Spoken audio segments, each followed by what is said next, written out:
بسم اللہ الرحمن الرحیم بسم اللہ الرحمن الرحیم الحمد للہ وکفا وسلام علی عبادہ الذین اصطفیٰ اما بعد۔ عزیز طلبہ، شرح الجامی کا سبق نمبر 27 پڑھیں گے۔ الذی لم یشبہ مبنی الاصل سے لے کر وہی معربۃ تک۔ الذی لم یشبہ مبنی الاصل، معرب کی تعریف فرما رہے ہیں کہ معرب وہ اسم ہے کہ جو مرکب مال غیر ہو اور مشابہت نہ رکھے مبنی الاصل کے ساتھ۔ مشابہت کا کیا معنی؟ ای لم یناسب مناسبتا مؤثرتا فی منع الاعراب، کہ مناسبت نہ رکھے ایسی مناسبت کہ جو مؤثر ہو اعراب کے منع میں۔ مبنی الاصل کے، ای مبنی الذی، وہ مبنی هو الاصل فی البناء، جو بنا میں اصل ہے۔ فالاضافۃ بیانیۃ، پس اضافت جو ہیں یہ بیانیہ ہیں۔ وہو الماضی، اور مبنی الاصل جو ہے ماضی ہیں۔ والامر بغیر اللام، اور امر لام کے بغیر ہیں۔ والحرف، اور تمام حروف۔ وبہذا القید خرج مثل ہؤلاء، اس قید کی وجہ سے، یعنی الذی لم یشبہ مبنی الاصل، اس قید کی وجہ سے وہ ہؤلاء، جو کام ہؤلاء میں موجود تھا وہ نکل گیا۔ لقونہ مشابہا، کیونکہ یہ مشابہت رکھتا ہے لمبنی الاصل، مبنی الاصل کی وجہ سے، مبنی الاصل کے ساتھ۔ کما سیجیء فی بابہ، کہ مبنیات میں اس کی بحث آئے گی۔ اعلم، جان لو، ان صاحب الکشاف، کہ صاحب کشاف جو ہے علامہ زمخشری، جعل، بنایا ہے انہوں نے، الاسماء المعدودہ، اسماء معدودہ، العاریۃ، جو کہ خالی ہے، عن المشابہۃ المذکورۃ، مذکورہ مشابہت سے، معربۃ، معرب بنایا ہے۔ ولیس النزاع، اور جھگڑا نہیں ہے، اختلاف نہیں ہے، فی المعرب الذی، اس معرب میں، ہوا اسم مفعول ہے، جو اسم مفعول ہے، من قول کا، جس آپ کے قول، جیسا کہ آپ کو قول ہے، اعربت، کہ میں نے اعراب دیا۔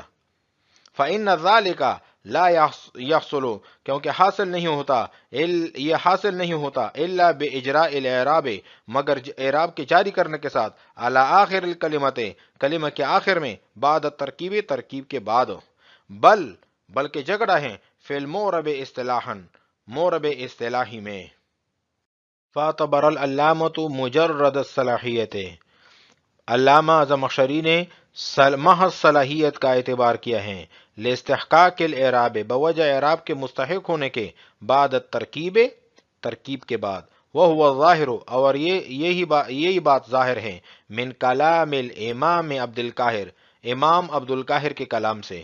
واعتبر المصنف، اور مصنف نے اعتبار کیا ہے، مع وجود الصلاحیت، صلاحیت کے پائے جانے کے ساتھ ساتھ، حصول الاستحقاق بالفعل، استحقاق بالفعل کے حصول کا بھی۔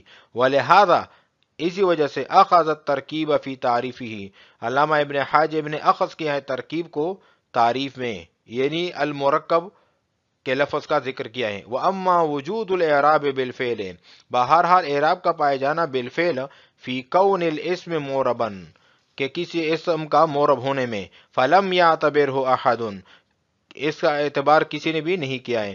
وَلِذَلِكَ يُقَالُ، اس وجہ سے کہا جاتا ہے، لم تُعْرَبِ الْكَلِمَةُ، کہ کلمہ کو اعراب نہیں دیا گیا، وَهِيَ مُعْرَبَةٌ، اس حال میں کہ معرب ہیں۔ الذی لم یشبہ مبنی الاصل، کہ معرب وہ ہیں کہ جو مبنی الاصل کے ساتھ مشابہت نہ رکھے۔ مشابہت کا کیا معنی؟ ای لم یناسب مناسبتا مؤثرتا فی منع الاعراب، یہ سوال مقدر کا جواب ہے۔ سوال یہ ہوتا ہے کہ آپ نے جو معرب کی تعریف کی ہے، یہ دخول غیر سے مانع نہیں، کیونکہ اینہ زیدون میں اینہ پر سادے کر رہی ہے، کیونکہ اینہ مرکب مال غیر بھی ہے اور مبنی الاصل کے ساتھ مشابہت بھی نہیں رکھتا، حالانکہ اینہ معرب نہیں بلکہ مبنی ہے۔ اس کا جواب یہ ہے کہ یہاں مشابہت سے مراد مناسبت ہیں۔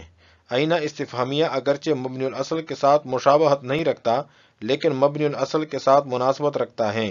وہ مناسبت یہ ہے کہ اینہ کا حمزہ استفہام کے ساتھ مناسبت ہے، اور حمزہ استفہام مبنی ہے تو اینہ بھی مبنی ہوگا۔ اور دوسری بات یہ ہے کہ مناسبت عام ہے، مشابہت خاص ہے، تو ذکر جو ہے وہ خاص کا ہے، لم یشبہ، اور مراد اس سے عام ہیں، یعنی مناسبت تو لم یشبہ سے مراد ہوگا عدم مناسبت۔ مناسبت کی 4 قسمیں ہیں: مجانست، مماثلت، مشابہت، مشاکلت۔ مجانست کہتے ہیں اشتراک و شیئین فی الجنس، جس 2 چیزوں کا جنس میں مشترک ہونا، جس طرح کہ انسان و فرض کا حیوان میں مشترک ہونا ہے۔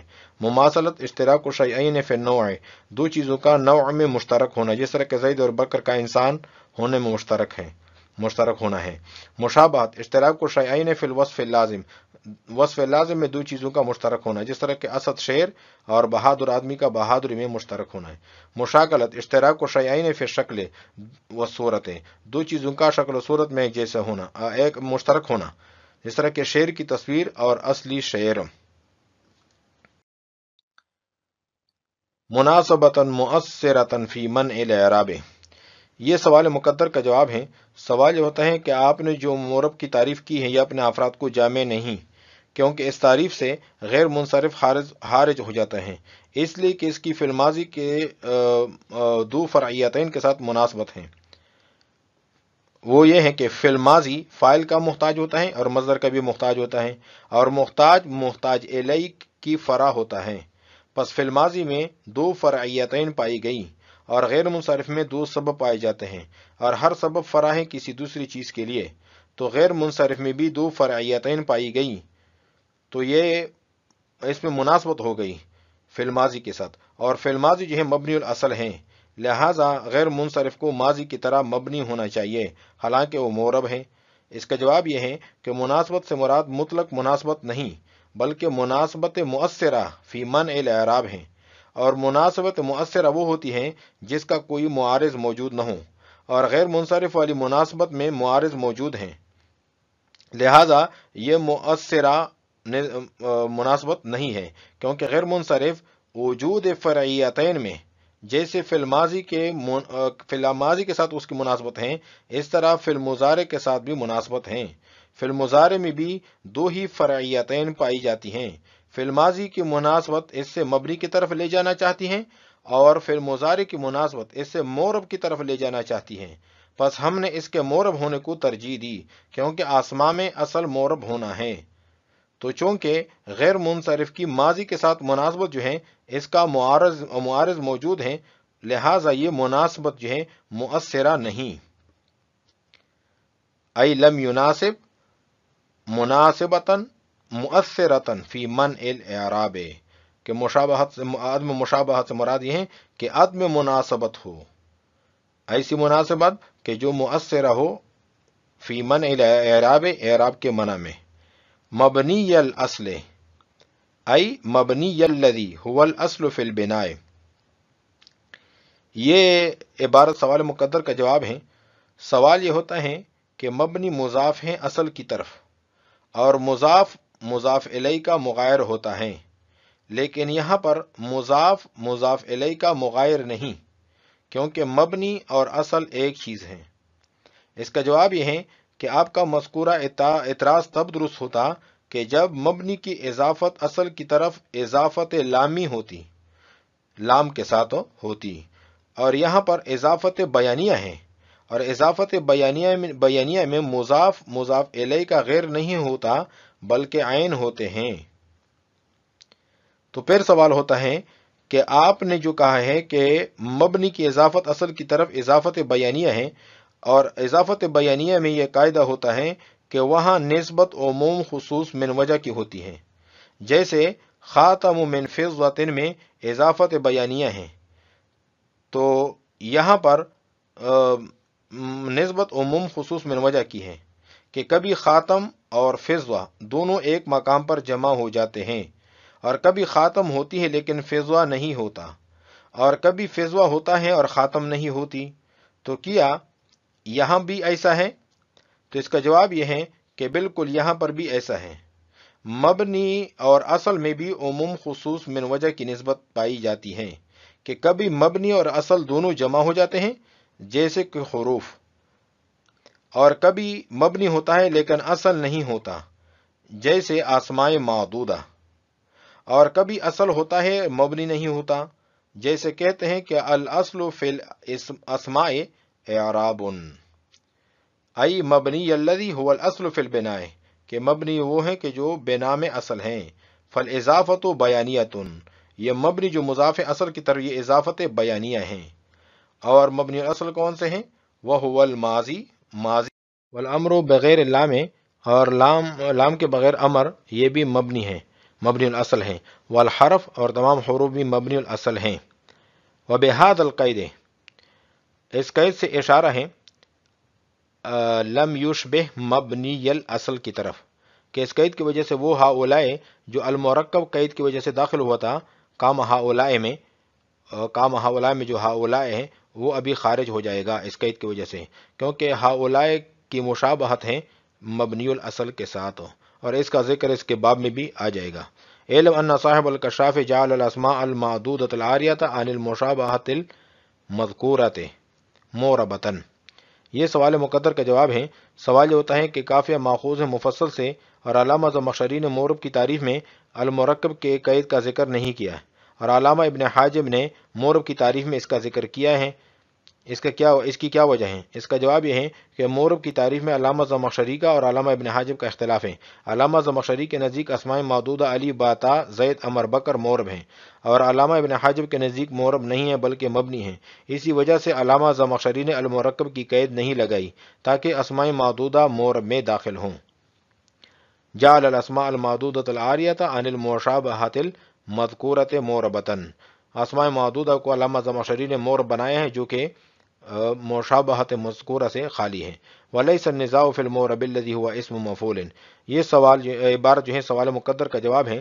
سوال یہ ہوتا ہے کہ علامہ زمخشری کا اسماء معدودہ کو مورب میں داخل کرنا درست نہیں، کیونکہ مورب کے لیے اعراب بالفعل ہونا ضروری ہے، اور اعراب بالفعل اسی وقت ہو سکتا ہے کہ جب وہ عامل کے ساتھ مرکب ہو. لہٰذا جب یہ عامل کے ساتھ مرکب نہیں تو ان پر اعراب بالفعل نہیں ہوگا، تو یہ مورب کیسے ہوں گے؟ اس کا جواب یہ ہے کہ مورب کی دو قسمیں ہیں، مورب لغوی، مورب اصطلاحی. مورب لغوی کا مطلب ہے کہ اعراب دیا ہوا. اس میں علامہ ابن حاجب اور علامہ زمخشری کا اختلاف نہیں، اور اس بات پر بھی ان کا اتفاق ہے کہ مورب اصطلاحی کے لیے اعراب بالفعل ہونا ضروری نہیں. مثلا کوئی کہہ دے جاء زید، تو سننے والا زید کو مورب ہی سمجھے گا، حالانکہ زید پر اعراب بالفعل نہیں ہے. تو معلوم ہوا کہ مورب اصطلاحی کے لیے اعراب بالفعل کا ہونا ضروری نہیں. اختلاف اس بات میں ہے کہ اسماء معدودہ مورب اصطلاحی ہے یا نہیں. زمخشری کے نزدیک مورب اصطلاحی ہے، اور علامہ ابن حاجب کے نزدیک اسماء معدودہ جو ہیں یہ مورب اصطلاحی نہیں. ولیس النزاع فی المورب الذی هو اسم مفعول من قولک عربت، کہ اس بات میں کوئی جھگڑا نہیں کہ وہ مورب جو اسم مفعول ہیں، جس طرح کہ کوئی کہہ دے عربت کہ میں نے اعراب دیا، تو جس کو انہوں نے اعراب دی ہے وہ مورب ہیں. فَإِنَّ ذَلِكَ لَا يَحْصُلُ، کیونکہ یہ جو اسم مفعول کا جو مورب ہے، جس کو مورب لغوی کہتے ہیں، یہ حاصل نہیں ہوتا مگر اعراب کے جاری کرنے کے ساتھ، علی آخر الکلمت، کلمہ کے آخر میں، بعد ترکیب کے بعد. بل فی المورب اصطلاحاً، بلکہ جھگڑا جو ہے، نزاع جو ہے وہ مورب اصطلاحی میں ہے. فاعتبر العلامۃ مجرد صلاحیت، یہاں سے یہ بتانا چاہ رہے ہیں کہ علامہ زمخشری کے نزدیک مورب وہ ہے جس میں صلاحیت اور استعداد ہو، یعنی اعراب کا استعداد ہو اور صلاحیت ہو اعراب کا، یعنی عامل سے مل جانے کے بعد اس پر اعراب آ سکتا ہو، خواہ بالفعل اعراب کا مستحق ہو یا نہ ہو. چونکہ اسماء معدودہ میں اعراب کی صلاحیت موجود ہیں، لہٰذا یہ مورب ہیں. اور یہی بات جو ہے عبد القاہر جرجانی کا نظریہ بھی ہے، یہی نظریہ رکھتا ہے وہ بھی. علامہ ابن حاجب کے نزدیک صرف صلاحیت ہی کافی نہیں بلکہ اعراب کا استحقاق بالفعل ضروری ہے، اور یہ درجہ عامل کے آنے کے بعد حاصل ہوتا ہے. یہی وجہ ہے کہ مصنف نے، علامہ ابن حاجب نے، مورب کی تعریف میں المرکب کے لفظ کا ذکر کیا ہے. فاعتبر العلامۃ مجرد صلاحیت، علامہ زمخشری نے محض صلاحیت کا اعتبار کیا ہے، لاستحقاق الاعراب بعد ترکیب، کہ ترکیب کے بعد اعراب کے مستحق ہونے کی وجہ سے. وہ ظاہر، اور یہی بات ظاہر ہو رہی ہے امام عبد القاہر کے کلام سے. واعتبر المصنف مع وجود صلاحیت، وہ صلاحیت کے ساتھ ساتھ مصنف نے اعتبار کیا ہے اس بات کا بھی، حصول الاستحقاق بالفعل، کہ استحقاق بالفعل کا حصول بھی ہو ساتھ. ولہذا اخذ الترکیب فی تعریفہ، اسی وجہ سے انہوں نے ترکیب المرکب لفظ کا ذکر بھی کیا تھا مورب کی تعریف میں. وَأَمَّا وُجُودُ الْإِعْرَابِ بِالْفِعْلِ فِي كَوْنِ الْاسْمِ مُعْرَبًا، کہ کسی اسم کا مورب ہونا، اس میں اعراب کا ضروری ہونا بالفعل، یہ فلم یعتبرہ احد، اس کا اعتبار کسی نے بھی نہیں کیا ہے. وَلِذَالِكَ، اسی وجہ سے یقال کہا جاتا ہے لم تُعْرَبِ الْكَلِمَةُ، کہ کلمہ کو یعنی کلمہ کو اعراب نہیں دیا گیا.